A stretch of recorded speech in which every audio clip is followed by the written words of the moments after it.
শিক্ষক বদলিকে কেন্দ্র করে বুধবার রণক্ষেত্রের চেহারা নেয় সাবরুম মহকুমার উত্তর দৌলবাড়ি উচ্চ বুনিয়াদ স্কুল।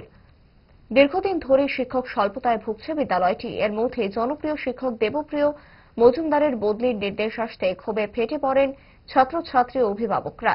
এদিন সকালে আন্দোলনকারীরা স্কুলের মূল গেটে তালা ঝুলিয়ে বিক্ষোভ দেখান এবং সংলগ্ন রাস্তায় বসে পথ অবরোধ করেন। তাদের দাবি, শিক্ষক সংকটের মধ্যে কোনোভাবে এই বদলি মেনে নেওয়া হবে না। বদলি বাতিল না হলে আন্দোলন চালিয়ে যাওয়ার হুঁশিয়ারিও দিয়েছেন তারা। এখানে স্যার আমাদের স্কুলের মাস্টার আছিল টোটাল